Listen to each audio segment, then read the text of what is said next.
Create odium. Year 759 Drinu Rise. For moons, that event and the poison arrow haunted every section of Rhea's wakefulness. For moons, about one moon crossing and 3 birth moons, Rhea had to revisit the death of her mother in the back of her silver eyes as if it had happened recently. For moons, she had to contemplate how her father ended his life trying to protect Rhea. For moons, Rhea had to live with the guilt of running from the attackers instead of staying to fight. For moons, she had dreamed of the times when her mother would raise her out of bed to go hunting with her, or the times when her father insisted that she sit down to listen to another one of his senseless stories. One more time, that is all she ever prays to the gods to give her one more time with these 2 lives that had exited her life so soon. If they ever survived, maybe she wouldn't be trapped in a slave encampment for a month and brutalized when she fought to get free. Maybe it wouldn't be her to burn them down when they did, taking the victims with the rest of the damn filth. Perhaps she wouldn't have stayed in Tristanope, a richer port town in the country of Iventlin, and gone on her day executing every slaver she could find, killing both those who employed the slavers and any damn slave owner that she deemed unworthy. The world of love was taken from her by complete force, leaving this coldness beneath the fire of her fury. That coldness was just the hate that she needed to push through with her assassinations. No form of fame quells the fire of her hate, just as the killings never actually made her feel any better. What she genuinely wanted would never come back to her, no matter how many filthy souls returned to the trail. That port town soon pushes her, the hidden killer, out, and her likeness is crudely drawn on parchment, then placed on exceptionally clean billboards. Apparently, no one can ever agree on what she truly looks like with each poster. The only thing the artist can agree on are a nickname and gender. Moonstalker, the lady huntress that takes down the slavers and the rich alike, the temptress of the shadows, with eyes as bright as the moon, and the death will follow right after you gaze at them. Her notoriety is big, just like the 20-moon-old missing poster of a boy that seems to increase in reward money every time she'd taken a second to gander it in the past. The old painting of a noble boy carries a vacant expression, just exactly like those portraits of very well-renowned royalty. Even if this is a painting, he looked like he had a lot of practice forming his face to appear vacant as a doll. However, in his copper eyes she did find a glimmer of strength and stubbornness. Even he, a young man obviously nobility from the look of his finely printed cowl, looks utterly miserable. Just as miserable as she became now, she lost her parents. Maybe that boy was lucky and found his happiness. She hadn't retrieved any drop of her happiness back, and it isn't going to be in Tristanope. She had to move out fast before the Chimera Knights find her. Their protect and serve motto does not include people of her skin color and talents. This town is now a mere speck behind her as she hikes along the forest edge, following the sea's horizon till roads littered with signs that mark a new town, one she had not visited yet, and the outskirts feigns this idea of a safe and well-put-together town. The town's portside horizon glitters with Manuk's lovely rays. Manuk is extra gracious today, coloring every surface with this lovely orange hue. The fire within her hums in glee, warming the cold center within her. For a moment, as the gates and wooden walls came into view, she stands just before it to admire their ingenuity. She finds some wonder, a fleeting nativity she thought she lost in the cages. It didn't last long. The Chimera Knight prowls out their hiding hole, ready to investigate her. It is just one sole knight, a man tall with glistening silver armor. His head helmet adopts the shape of a leoness head and mane. These knights always had a pistol loaded with about 4 rounds ready to fire. When he saw her, his gauntlet hand hovers over the pistol. The other had a giant staff adorned with ceremonial-looking feathers. This staff had a bladed tip, glistening as clean as armor, suggesting one obvious thing. This knight hadn't seen a lot of action. "Stop right there, Cracks." Cracks, a type of native that lives in the Junk's jungle, the very same group of people that her mother used to be a part of before meeting her father. The people out here view Cracks as nothing more than slaves, an image that will always be stuck on her no matter where she goes, despite being an outcast of her own people, and it didn't help that she dresses the part of an abnormal traveler. A couple of skin patches of leather kelpie skin tied in a way to cover her rear and groin. It barely covers her wide-set hips. There is a loincloth covering between her legs to protect her from the elements. More leather skin wraps around her shins, knees, forearms, and palms.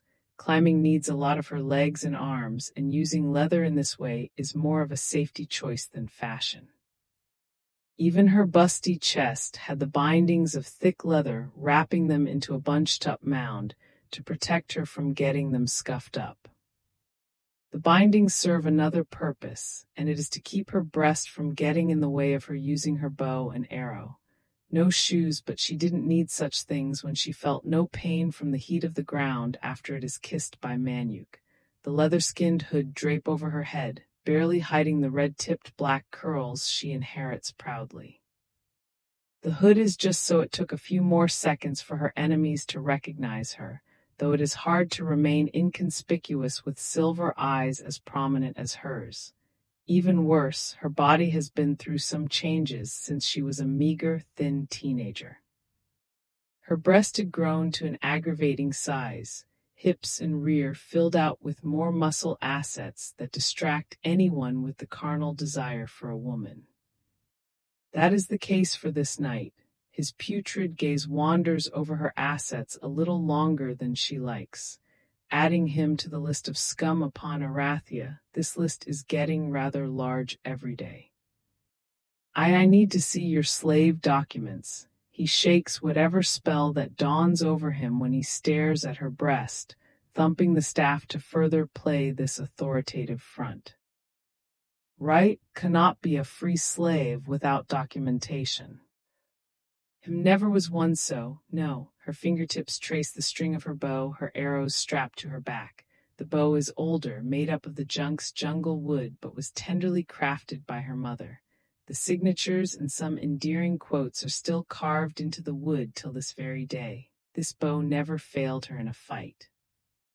Then you must understand that I cannot allow you to walk freely in these premises. You will come with me now until we can situate an arrangement for you. Although considerably polite, Rhea will not be fooled by the flowery words. It all means that she will be kept in captivity till they find a slaver or an owner of slaves to claim her. This world isn't free for people like her, just as accurately stated by her mother when she was alive. Rhea sidesteps towards the wooden wall, pulling her head back to inspect the height of it. It's as tall as a two-floored building. The wood is beaten to the point that there are extra wood planks nailed to keep the panels together and holes from the wood mites feasting on the material. It's sturdy but poorly managed, having just the right number of divots to climb it. Miss, what are you doing?" The knight notices her loss of attention, motioning her to follow him, which she paid no heed to. She will take advantage of his cluelessness, since it's not often that knights will give her that kind of opportunity. Others are always quick to shoot at her on sight. Her notoriety in Tristanope must not have reached this knight. "My nature, Chathala Cruz," the female cracks a reckless grin, spouting the greeting of day in cracks, big enough from one ear to the next. Then latch onto the wall to start her ascent. She ignores the knight's sad attempts to threaten her. By the time the knight fumbles for his pistol, Rhea is already at the top of this fence, absorbing the visage before her. The buildings closest to the gate are more in shape than the ones that hugs the walls of this port town. There isn't a lot of wealth spread around. The infrastructure here shares the same amount of effort as the town's walls, with planks haphazardly stapling roof shingles and drapes used to cover broken windows. This place is poorer than Tristanope. Rhea is now dealing with unknown territory here. At least Tristanope had an obvious gap between the rich and poor, but here it is like everyone is just as poor as the next person. She didn't really have much time to scan her surroundings. Her ears pick up the sound of a bullet whizzing past her from behind. The knight is at his wit's end if he is shooting at her without pause. Rhea leapt from the wooden wall to the next roof building, risking her safety. There is no clear sign that these roofs can handle her weight. When her bare feet touched the shingles and felt them give way, panic fuels her to keep moving. All she can hear now is the cries of an agitated knight and the shingles she touches falling onto the dirty ground. It is the same on most buildings here, causing an unintentional racket just as she arrives. She might as well just waltz on in from the gate's side, screaming her name and lack of affiliations. It will not have made much of a difference. After some time of running, she did find a reprieve at a lonely street juncture deep in the town. This part of town is very quiet and worse off in conditions. The houses here didn't even have shingles. They are boxy and made of a strange stone material, and the roof is just the same material with a hatch, presumably as a way for the tenants to get up there and clean off debris. Rhea picks the smallest one. This one had a hatch and strange furniture used for avian creatures to roost on. She had grown too weary of all the running she had to do with an empty stomach, not interested in investigating the strange roosting pen.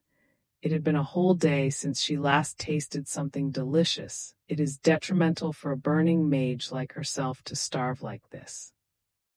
She knelt, hiding behind the border edge of the ceiling, waiting to see if any knights or locals follows her all the way here. There is no noise to show so, but she had to be careful. A free cracks is not something any of the mooring kind, which these people call themselves, are willing to ignore. Her hyperfocus is the fault for her latest failure, which is not making sure that no one is home to find her up there. The door hatch flew open, making this loud creak as the hinges are forced to open. Rhea reaches for the knife strapped to her leg wrap, pulling it out and facing whoever pokes their head out of the hole in the ceiling. The dagger she had is completely man-made, just black stone sharpened to a point. It isn't meant to kill, just used for skinning most of the time. But since she is caught in a corner, her first reaction is to point this dagger at the stranger and appear as threatening as possible with such a small frame.